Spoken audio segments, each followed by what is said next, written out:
Hello guys, welcome back to my YouTube channel little talks with Archana. സുഖമായിട്ടിരിക്കുന്നില്ലേ എല്ലാവരും? അടിപൊളിയായിട്ടിരിക്കുന്നില്ലേ? പിന്നെ എന്തൊക്കെയാണ് വിശേഷം? നമ്മൾ കുറേ നാളായല്ലേ ഇങ്ങനെ ഒരു ഫേസ് ടു ഫേസ് നേരെ ഇരുന്നിട്ട് സംസാരിച്ചിട്ട്. സോ എനിക്ക് നിങ്ങളുടെ അടുത്തുനിന്ന് മുഖത്തോട് മുഖം നോക്കി കുറച്ച് സംസാരിക്കാനുണ്ട്. വേറെ ഒന്നുമല്ല, കുറച്ച് കാര്യങ്ങളൊക്കെ ഇങ്ങനെ എൻ്റെ കുറച്ച് കാര്യങ്ങൾ ഷെയർ ചെയ്യാമെന്ന് വിചാരിച്ചു. സോ ഫസ്റ്റ് ഓഫ് ഓൾ, നമ്മുടെ യൂട്യൂബ് ചാനൽ കുറച്ചധികം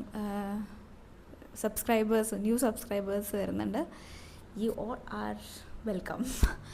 സോ തുടർന്നും ലിപ്സ്റ്റിക്ക് പല്ലിൻ്റെ മുഴുവൻ ലിപ്സ്റ്റിക്കൊന്നും നല്ലതല്ല എന്നൊക്കെ പറയുന്നത് കേട്ടോ. സോ നിങ്ങൾ നല്ലതെല്ലാം നോക്കിയിട്ട്, നല്ല ലിപ്സ്റ്റിക്ക് മാത്രം നോക്കിയിട്ട് യൂസ് ചെയ്യുക, അല്ലെങ്കിൽ നമുക്ക് പണി കിട്ടും. എട്ടിൻ്റെ അല്ല 16ൻ്റെ പണി കിട്ടും. മറ്റേ ഈ ഒരു ലിപ്സ്റ്റിക്കില്ലേ, നമ്മുടെ എൻ്റെ പേരെന്തായിരുന്നു, ഒരു 100 രൂപയ്ക്കെല്ലാം കിട്ടുന്നൊരു ലിപ്സ്റ്റിക്കില്ലേ, ഭയങ്കര ഫേമസ്. അത് കുറേ ആൾക്കാർ യൂസ് ചെയ്യുന്നുണ്ട്. എൻ്റെ പേരെനിക്ക് ഓർമ്മയില്ല. അത് ഇട്ടിട്ട് കുറേ ആൾക്കാരെ ചുണ്ട് കറുത്തെന്ന് പറയുന്ന ഇങ്ങനെ കേട്ടിട്ടുണ്ടായി. അപ്പം അങ്ങനത്തെ ഒന്നും യൂസ് ചെയ്യരുത്. നല്ല ലിപ്സ്റ്റിക്ക്, നല്ല ബ്രാൻഡഡ് സാധനങ്ങൾ മാത്രം നോക്കിയിട്ട് യൂസ് ചെയ്യുക. ഞാൻ പറഞ്ഞതിപ്പോൾ ലിപ്സ്റ്റിക്കിൻ്റെ കാര്യമില്ലല്ലോ, ഞാൻ പറഞ്ഞപ്പം അത് പറഞ്ഞു എന്നേ ഉള്ളൂ. അപ്പോൾ ഗൈസ്, ഇന്നത്തെ എൻ്റെ ചർച്ചാ വിഷയം എന്ന് പറയുന്നത് സെൽഫ് റെസ്പെക്റ്റാണ്. എൻ്റെ കുറച്ച് വിശേഷങ്ങളും അതുപോലെ എനിക്ക് സെൽഫ് റെസ്പെക്റ്റ് എന്ന് പറയുന്ന ടോപ്പിക്കിൻ്റെ അടുത്ത് എന്താണോ സംസാരിക്കുന്നത് അതാണ് ഞാൻ ഈ വീഡിയോയിൽ പറയാൻ ഉദ്ദേശിക്കുന്നത്. അപ്പോൾ എനിക്ക് മെയിനായിട്ട് പറയാനുള്ളൊരു കാര്യം, ഈ വീഡിയോ കാണുന്ന ആൾക്കാർ എന്തെങ്കിലും നിങ്ങളൊന്ന് കമൻ്റ് ഇടുക. എൻ്റെ കുറച്ച് മുന്നേ ഉള്ള വീഡിയോസിലൊക്കെ കുറച്ച് ആൾക്കാർ, ഒരുപാട് നല്ല ഒത്തിരി ആൾക്കാരെങ്കിലും കമൻ്റ് ഇടുവാനും, ഒന്നില്ലേ ഹാർട്ടിൻ്റെ ചിഹ്നമോ അല്ലെങ്കിൽ ഇത് കൊള്ളൂലെന്നെങ്കിലും കമൻ്റ് ഇടാനും. ഒരു തെറി പറയാൻ പോലും ആരും കമൻ്റ് ഇടുന്നില്ല. സോ എനിക്കതിൽ നല്ല സങ്കടമുണ്ട്.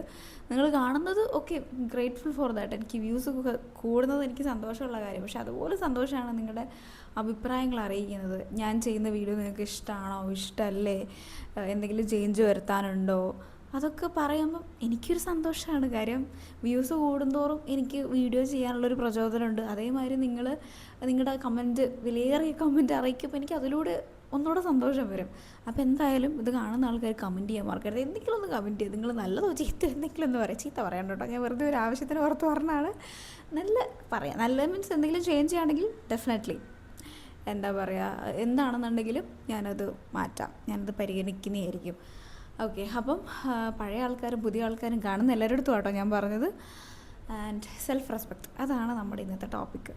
സോ സെൽഫ് റെസ്പെക്റ്റ് കൊണ്ട് എനിക്ക് ഒരുപാട് ബുദ്ധിമുട്ടുകൾ ഉണ്ടായിട്ടുണ്ട്. അതിൽ ഏറ്റവും കൂടുതൽ ബുദ്ധിമുട്ടുന്ന ഒരാളാണ് ഞാൻ പേഴ്സണലി ഓക്കെ, അത്ര കുഴപ്പമില്ല. പക്ഷെ പ്രൊഫഷണലി എന്നെ തന്നെ ഞാൻ വിചാരിക്കുന്നത് ഞാൻ ഭയങ്കര ഒരു ലൂസറായിട്ടാണ്. കാര്യം എന്താണെന്ന് വെച്ചാൽ, എൻ്റെ മുന്നത്തെ വീഡിയോസ് കണ്ടിട്ടുള്ള ആൾക്കാർക്ക് അറിയാം, ഒരു പ്രൊഫഷനിലും എനിക്കൊരു സ്ഥിരതയില്ല, ഒരു പ്രൊഫഷനിലും. അപ്പം എന്താണെന്ന് എനിക്ക് അറിഞ്ഞുകൂടാ. അത് എത്ര ജോലി ഞാൻ ഇതിനോടകം തന്നെ ചെയ്തിട്ടുണ്ട് എന്നുള്ളത് എണ്ണി നോക്കിയാൽ ചിലപ്പോൾ അറിയായിരിക്കും. കാര്യം അത്ര അധികം ജോലി ഞാൻ സ്വിച്ച് ചെയ്ത് കയറിയിട്ടുണ്ട്. ഫുഡ് ടെക്നോളജി പഠിച്ചു, ഇപ്പോൾ സെയിൽസിലെ ജോലിയാണ് ചെയ്യുന്നത്. സെയിൽസിലെ ജോലി എനിക്ക് മടുത്തു. അതായത് ഒരു പുതിയതായിട്ട് നമ്മളൊരു ജോലി ചെയ്യുമ്പോൾ മാക്സിമം 4 മാസം 4-5 മാസം ഞാൻ ആ ജോലി ചെയ്യും. പിന്നെ അത് കഴിഞ്ഞ് എനിക്ക് മടുക്കും. എനിക്കത് കഴിഞ്ഞ് എനിക്ക് ആ ജോലി ചെയ്യാനുള്ള യാതൊരു വിധത്തിലുള്ള മോട്ടിവേഷനോ അല്ലെങ്കിൽ എന്താ പറയുക, നമുക്ക് ജോലി ചെയ്യണം എന്നുള്ളൊരു സംഭവം തോന്നുന്നില്ല. മോറോവർ എനിക്ക് ഭയങ്കര പ്രഷറിൽ വർക്ക് ചെയ്യാൻ പറ്റാത്ത ഒരാളാണ് ഞാൻ. പ്രഷറിൽ വർക്ക് ചെയ്യുന്ന ആൾക്കാരുണ്ട്, എസ്പെഷ്യലി സെയിൽസിലൊക്കെ വർക്ക് ചെയ്യുന്ന ആൾക്കാർക്കറിയാം, പ്രഷർ കൊടുക്കുമ്പോൾ നല്ല രീതിയിൽ വർക്ക് ചെയ്യുന്ന ആൾക്കാരുണ്ടാകും. പക്ഷേ എനിക്കങ്ങനെ പറ്റത്തില്ല. പേഴ്സണലി പറയുകയാണ്, പ്രത്യേകിച്ച് പിന്നെ സെൽഫ് റെസ്പെക്റ്റ് കുറച്ച് കൂടുതലുള്ള കാറ്റഗറിയിലുള്ള ആൾക്കാർക്ക് ഒട്ടും പറ്റാത്തൊരു പണിയാണ് സെയിൽസ്. ബട്ട് സ്റ്റിൽ ഞാൻ പറയുന്നത് എന്താ വെച്ച് കഴിഞ്ഞാൽ, കഴിഞ്ഞ കുറച്ച് ദിവസങ്ങൾ എനിക്ക് ഭയങ്കര ബുദ്ധിമുട്ടുള്ള ദിവസങ്ങളായിരുന്നു. കാര്യം നമുക്ക് എൻ്റെ ഈ മാസത്തെ ടാർഗറ്റ് എന്ന് പറയുന്നത് 4.5 ലക്ഷമാണ്. 4.5 ലക്ഷത്തിൽ 2 ലക്ഷം മാത്രമേ ഞാൻ അടിച്ചിട്ടുള്ളൂ. നിങ്ങളെല്ലാവരും പ്രാർത്ഥിക്കട്ടോ, ഞാൻ ടാർഗറ്റ് അടിച്ചാൽ എനിക്ക് ഈ മാസം പൈസ കിട്ടും. ഈ മാസമല്ല, അടുത്ത മാസം പൈസ കിട്ടുള്ളൂ. അല്ലെങ്കിൽ ഇൻസെൻറ്റീവ് കിട്ടില്ല. ഫിക്സഡ് സാലറി ആണെന്നുണ്ടെങ്കിലും നമുക്ക് പ്യുവർലി മെട്രിക്സ് ബേസ്ഡ് ആണ്.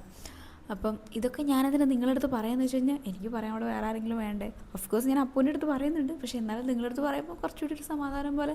അപ്പോൾ ഇത് കാണുന്ന ആൾക്കാർക്ക് എന്തെങ്കിലും എൻ്റെ അടുത്ത് ഷെയർ ചെയ്യാനുണ്ടെങ്കിൽ അതൊരു സന്തോഷമാണല്ലോ. അങ്ങനെ അപ്പം ഇനി ക്യാമറ നോക്കിയല്ലേ പറയുന്നത്. ഓക്കെ, എൻ്റെ ആംഗിൾ മാറുന്നുണ്ടെന്നൊരു സംശയം. ഓക്കെ, അപ്പം ഞാൻ പറഞ്ഞു വരുന്നത് എന്താ വെച്ച് കഴിഞ്ഞാൽ, എനിക്ക് സെൽഫ് റെസ്പെക്റ്റ് കുറച്ച് കൂടുതലായതുകൊണ്ട് എനിക്ക് ഒരു കമ്പനിയിലും എനിക്ക് തികച്ച് നിൽക്കാൻ എനിക്ക് പറ്റിയിട്ടില്ല. അതെൻ്റെ ഒരു പ്രശ്നമാണ്. സെൽഫ് റെസ്പെക്റ്റ് കൂടിയാലും പ്രശ്നമാണ്, കുറഞ്ഞാലും പ്രശ്നമാണ്. എനിക്ക് കുറച്ച് കൂടുതലുള്ളതായിട്ട് എനിക്ക് ഫീൽ ചെയ്യുന്നുണ്ട്.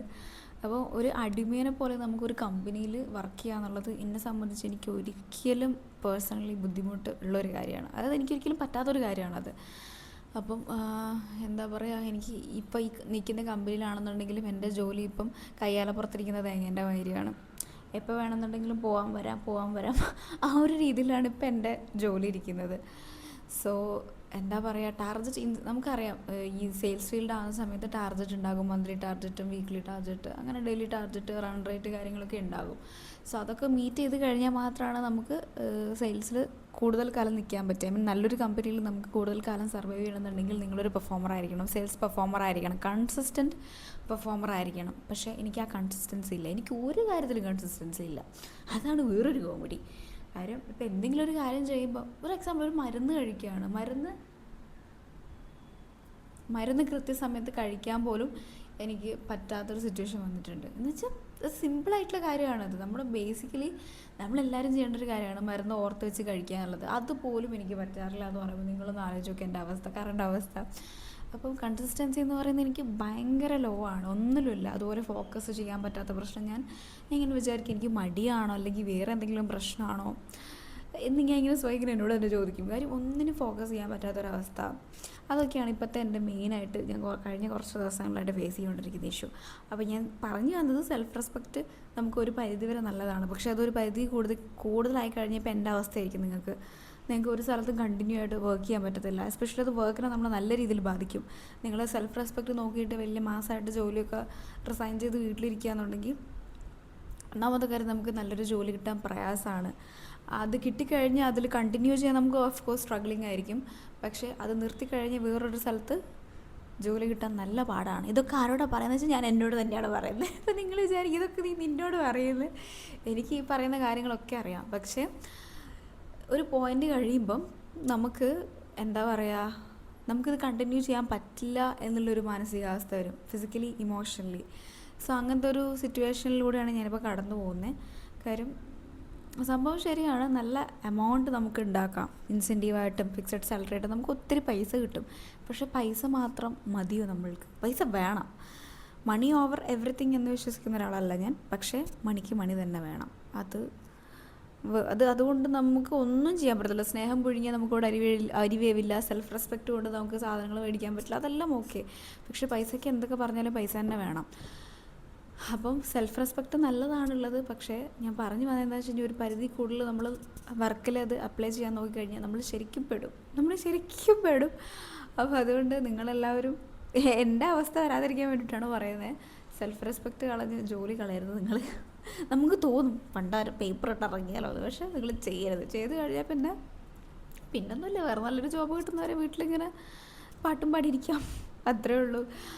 അപ്പോൾ ഗൈസ്, എന്താ പറയുക, ഞാൻ ഇങ്ങനെ എപ്പോഴും വിചാരിക്കുന്നൊരു കാര്യം കേട്ടോ, നല്ല സമാധാനമായിട്ടുള്ളൊരു ജോലി, അധികം പ്രഷറും സ്ട്രെസ്സും ഒന്നുമില്ല. അത് ഇച്ചിരി പൈസ കുറഞ്ഞാലും വേണ്ടിയില്ല. അതായത് ഞാൻ ആഗ്രഹിക്കുന്നത് 25,000 ആണ്. കൂടുതലാണോയെന്ന് എനിക്ക് അറിഞ്ഞൂടാ, എന്നാലും കൂടുതലല്ല. കാര്യം നമ്മുടെ ഓരോ ആൾക്കാരുടെയും ക്യാപ്പബിലിറ്റി അനുസരിച്ച് ഒരാൾക്കാർക്ക് ഇത്ര പൈസ വേണമെന്നാണല്ലോ. അപ്പോൾ ഞാൻ ഇങ്ങനെ വിചാരിക്കുന്നത് 25,000 ഉള്ളൊരു മാസം കിട്ടുന്നൊരു സാലറി, അതിൽ യാതൊരു വിധത്തിലുള്ള ടെൻഷനും പ്രഷറും കാണാൻ പാടില്ല. ഒരു 10 മണിക്കോ അല്ലെങ്കിൽ 9 മണിക്കോ തുടങ്ങുന്നു, 6 മണിക്ക് കഴിയുന്നു, അല്ലെങ്കിൽ ഓക്കെ 7 മണി വോട്ടെവർ ടൈമിന് കഴിയുന്നു. പിന്നെ ഒരു രീതിയിലുള്ള പ്രഷറോ സ്ട്രെസ്സോ നമ്മുടെ തലയിൽ ആഫ്റ്റർ ദാറ്റ് ഉണ്ടാവാൻ പാടില്ല. അങ്ങനത്തേക്ക് ഒരു ജോലി കിട്ടുക എന്നുണ്ടെങ്കിൽ ഇത്ര നല്ലതായിരിക്കും ഇല്ലേ. ഇപ്പോൾ കുറേ പേര് റിസൈൻ ചെയ്യുന്നുണ്ട് ജോബ്, കോർപ്പറേറ്റ് ലൈഫ് വിട്ടിട്ട് ബിസിനസ് സ്റ്റാർട്ട് ചെയ്യുന്നവരുണ്ട്. അങ്ങനെ പല പല രീതിയിൽ. സോ ഇവരൊക്കെ ബേസ് ചെയ്തിട്ട് ഈഗോ, സെൽഫ് റെസ്പെക്റ്റ്, ഇങ്ങനത്തെ 2 പോയിൻറ്റ്സ് അതിൽ വരാറുണ്ട്. അപ്പോൾ എനിക്കിത് കാണുന്ന എൻ്റെ പ്രിയപ്പെട്ട വ്യൂവേഴ്സിൻ്റെ അടുത്ത് പറയാനുള്ളത്, നിങ്ങൾ മാക്സിമം നിങ്ങളുടെ സെൽഫ് റെസ്പെക്റ്റ് ഒന്ന് ബാലൻസ് ചെയ്തിട്ട് വർക്ക് ചെയ്യാൻ നോക്കുക. ഒരു രീതിയിൽ നിങ്ങൾക്ക് പറ്റുന്നില്ല, ഫിസിക്കലി ആൻഡ് ഇമോഷണലി പറ്റുന്നില്ല എങ്കിൽ ഒന്നും നോക്കണ്ട, പേപ്പർ ഇടുക, ഇറങ്ങുക. പിന്നെ ഞാനൊരു മലയാളി, ഈ നാടിന് മലയാളി എന്നുള്ള മറ്റേ ജയസൂര്യൻ്റെ പാട്ടിലുള്ള പോലെ ഇങ്ങനെ വധിച്ച് കൃഷിയൊക്കെ ചെയ്ത് അങ്ങനെ ഒരു ജീവിതം തുടങ്ങുക. സീരിയസ്ലി നിങ്ങൾക്ക് എല്ലാവർക്കും നല്ലപോലെ ജോലി ചെയ്യാൻ പറ്റട്ടെ, സമാധാനമായിട്ട് ജോലി ചെയ്യാൻ പറ്റട്ടെ. അതാണ് ഞാൻ ആഗ്രഹിക്കുന്ന ഒരു കാര്യം. സോ ഗൈസ്, ഇത്രയേ ഉള്ളൂ. ഞാനിത് വെറുതെ എടുത്തൊരു വീഡിയോ ആണ്. സെൽഫ് റെസ്പെക്റ്റ് എന്നുള്ളൊരു ടോപ്പിക്കും വെച്ചുകൊണ്ട് ഞാൻ എടുത്തൊരു കാര്യമാണ്. ഞാൻ എന്തൊക്കെയാണ് പറഞ്ഞതെന്ന് എനിക്ക് തന്നെ അറിയില്ല. അപ്പം anyway, thank you for the new subscribers. You guys are really made my day special. കാര്യം കഴിഞ്ഞ എൻ്റെ വീഡിയോ ഉണ്ടല്ലോ, അത് 400 സംതിങ് 411 വ്യൂസ് എങ്ങാനായി. റെക്കോർഡ് ബ്രേക്ക് ഇട്ട് ഞാൻ വ്യൂസ് അടിച്ചുകൊണ്ടിരിക്കുകയാണ്. അതിന് തൊട്ട് മുന്നേ ഉള്ളൊരു 99 അതിന് തൊട്ട് താഴെയുള്ള നോക്കിയാൽ മതി. 30-40 വ്യൂസിനൊന്നും മേലെ കയറിയിട്ട് പോലുമില്ല. ആദ്യമായിട്ടാണ് 400 കടന്ന് വ്യൂസ് ആവുന്നത്. So I am really thankful. എൻ്റെ വീഡിയോ കണ്ട എല്ലാ ആൾക്കാർക്കും ഭയങ്കര താങ്ക്സ്. ഞാനത് 4 ലക്ഷം അടിച്ച പോലെയാണ് സംസാരിക്കുന്നതായിരിക്കും നിങ്ങളിപ്പോൾ 4 ലക്ഷം വ്യൂസ് കയറിയ മാതിരിയായിരിക്കും നിങ്ങളിപ്പോൾ വിചാരിക്കുന്നുണ്ടാവും. പക്ഷേ എനിക്കത് ഭയങ്കര വലുതാണ്. കാര്യം ഞാൻ കാണിക്കുന്ന എഫേർട്ടിന് റിസൾട്ട് കിട്ടുന്നുണ്ടെന്ന് അറിയുമ്പം that makes me really happy. And comment ചെയ്യണം കേട്ടോ. കമൻറ്റ് ചെയ്യാൻ മറക്കരുത്. എന്താണെന്നുണ്ടെങ്കിൽ നിങ്ങൾ കമൻറ്റ് ചെയ്യുക. Anything good or bad comment ചെയ്യാം. ഒരു കുഴപ്പമില്ല. ഞാൻ എന്തായാലും നിങ്ങളെ ജഡ്ജ് ചെയ്യില്ല. നിങ്ങൾ തന്നെ ജഡ്ജ് ചെയ്യാതിരിക്കുക എന്ന് ഞാൻ ആഗ്രഹിക്കുന്നു. അപ്പോൾ ഗൈസ് ബൈ. 10 മിനിറ്റായി. 10 മിനിറ്റും 40 മിനിറ്റുമായി. അപ്പം ശുഭദിനം. എല്ലാവരും ഹാപ്പി ആയിട്ടിരിക്കുക, സന്തോഷമായിട്ടിരിക്കുക, സമാധാനമായിട്ടിരിക്കുക. ബൈ.